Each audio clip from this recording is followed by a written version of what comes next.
Mi hermana se acostó con mi marido y toda la familia les dio la razón. Hoy están separados y ella me pide apoyo. Jamás imaginé que el día de mi aniversario de boda sería el día en que mi vida se haría pedazos. Ese día no celebraría el amor, sino que presenciaría la traición más vil, ejecutada por las dos personas en las que más confiaba, mi esposo, Marcos, y mi hermana menor, Sofía. El reloj marcaba las 10 de la noche, y yo regresaba de comprar el pastel de fresas que tanto le gustaba a Marcos. La casa estaba en penumbra, a excepción de una luz tenue que se filtraba por debajo de la puerta de nuestra habitación. Pensé que Marcos me estaría esperando con una sorpresa, quizás una cena romántica. Mi corazón latía con la emoción de una recién casada, ajena al abismo que estaba a punto de devorar mi felicidad.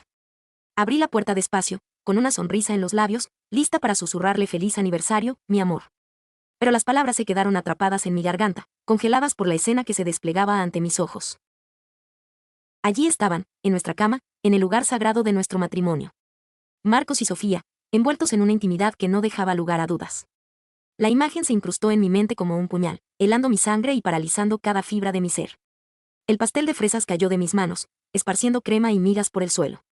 El ruido los alertó. Se separaron de golpe, sus rostros transfigurados por el pánico y la culpa. Sofía intentó cubrirse con las sábanas, sus ojos grandes y llenos de lágrimas falsas. Marcos se quedó inmóvil, con la boca abierta, incapaz de articular una sola palabra. Yo no podía respirar. Un dolor agudo y punzante se instaló en mi pecho, tan intenso que sentí que mi corazón se desgarraba. ¿Qué es esto?, logré balbucear, mi voz apenas un susurro quebrado. Marcos balbuceó excusas, palabras sin sentido que se perdían en el torbellino de mi rabia y mi dolor. Sofía, con la voz ahogada por un llanto fingido, solo repetía lo siento, lo siento. Pero sus disculpas eran un eco vacío, incapaces de borrar la imagen que se grabó a fuego en mi memoria. Salí corriendo de la habitación, de la casa, sintiendo que el aire me faltaba. No supe a dónde ir, solo necesitaba huir de esa pesadilla. Pasé la noche en el parque cercano, sentada en un banco frío, viendo amanecer mientras las lágrimas corrían sin control por mis mejillas. La traición era tan profunda que me parecía irreal. Mi propia hermana, a quien había cuidado desde pequeña, a quien había confiado mis secretos y mis sueños, se había acostado con mi esposo. Con el hombre que prometió amarme y respetarme. La luz del sol matutino no trajo consuelo, solo reveló la magnitud de mi desolación. Con el corazón roto en 1000 pedazos, tomé la decisión de confrontarlos. Regresé a la casa, mis pasos pesados y decididos. Marcos y Sofía me esperaban en la sala, con rostros compungidos. Esto se acabó, les dije, mi voz firme a pesar del temblor en mis manos. Ambos fuera de mi vida. Lo que vino después fue aún más devastador. Pensé que mi familia, mis padres, mis tíos, me apoyarían. Que entenderían la magnitud de la traición y se pondrían de mi lado. ¡Qué ingenua fui! Cuando les conté lo sucedido, en lugar de consolarme, se convirtieron en sus defensores. Sofía es joven, está confundida, dijo mi madre, mirándome con una frialdad que nunca le había visto. Marcos es un buen hombre, algo debes haber hecho para que se fijara en otra, añadió mi padre, con un tono acusador. Mi tía Marta, siempre la más chismosa, sentenció, seguro lo descuidaste, Elisa. Los hombres necesitan atención. Las palabras de mi propia familia cayeron sobre mí como una lluvia de cuchillos. Cada frase, cada mirada de juicio, me perforaba el alma. Me culparon a mí, la víctima. A mí, la engañada. A mí, la humillada.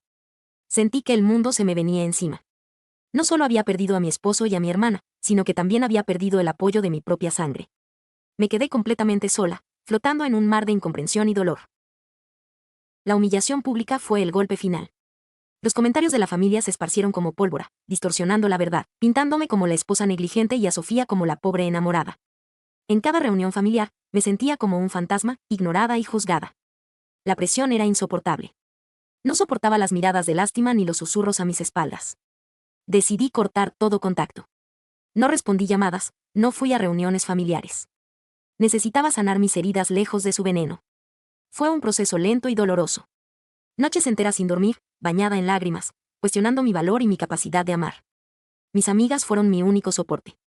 Ellas me escucharon, me consolaron y me ayudaron a levantarme. Me animaron a buscar ayuda profesional, y así lo hice. La terapia fue crucial para reconstruir mi autoestima y mi confianza. Poco a poco, empecé a entender que la culpa no era mía. Que la traición de Marcos y Sofía hablaba más de ellos que de mí. Que yo merecía amor, respeto y lealtad. Con cada sesión, mi voz interior se hizo más fuerte. Empecé a verme como una sobreviviente, no como una víctima.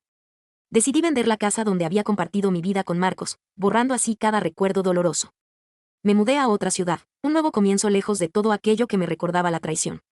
Conseguí un nuevo trabajo, me inscribí en clases de yoga y de cerámica, y empecé a conocer gente nueva. Mi vida comenzó a tomar forma de nuevo, esta vez construida sobre cimientos sólidos de amor propio y resiliencia. Descubrí una fortaleza en mí que nunca supe que tenía. Aprendí a amarme, a perdonarme y a soltar el rencor. No fue fácil, pero cada paso me acercaba más a la paz interior. La imagen de Marcos y Sofía se fue difuminando con el tiempo, convirtiéndose en una lección dolorosa, pero valiosa. Mi felicidad no dependía de ellos, ni de la aprobación de mi familia. Dependía de mí. Pasaron 3 años desde aquel día fatídico. Mi vida era irreconocible. Había logrado estabilidad, paz y, lo más importante, había recuperado mi alegría. Había construido un círculo de amigos que me valoraban por quien era, y había aprendido a confiar de nuevo en la vida. Ya no me escondía, ni sentía vergüenza. Un día, mientras estaba en mi cafetería favorita, disfrutando de un libro, mi teléfono vibró. Era un mensaje de un número desconocido. Lo abrí con curiosidad, y mi corazón dio un vuelco al leer el nombre del remitente, Sofía. Mi hermana. No podía creerlo. Después de 3 años de silencio absoluto, ¿por qué me contactaba ahora? Dudé en abrirlo, pero la curiosidad me ganó. El mensaje era largo, lleno de lamentos y arrepentimiento. Contaba cómo su relación con Marcos se había desmoronado, cómo él la había engañado con otra mujer y cómo la había dejado sola y sin nada. Hablaban de batallas legales, de acusaciones mutuas, de un final amargo y cruel. Y luego, la frase que me dejó helada: Elisa, somos familia. Necesito tu apoyo. Necesito tu ayuda. ¿Mi ayuda? ¿Mi apoyo? La ironía era tan grande que casi me dio risa. Ella, la que me había apuñalado por la espalda, la que se había reído de mi dolor junto a mi ex esposo, ahora venía a mí buscando consuelo. Mis ojos se llenaron de lágrimas, pero esta vez no eran de tristeza, sino de una mezcla de rabia y un extraño sentido de justicia. El karma, pensé. El universo siempre equilibra las cosas. Miré el mensaje de Sofía, sus súplicas resonando en mi cabeza.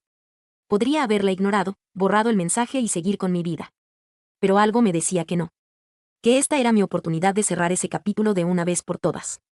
No con venganza, sino con la fría y calmada verdad.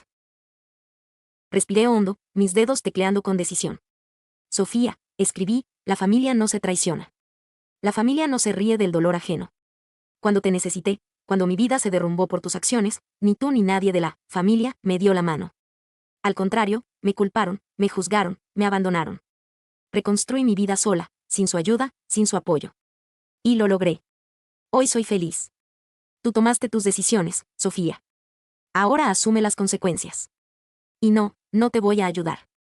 Envié el mensaje y sentí un inmenso peso quitárseme de encima. No hubo arrepentimiento, no hubo dolor. Solo una profunda sensación de liberación. El círculo se había cerrado.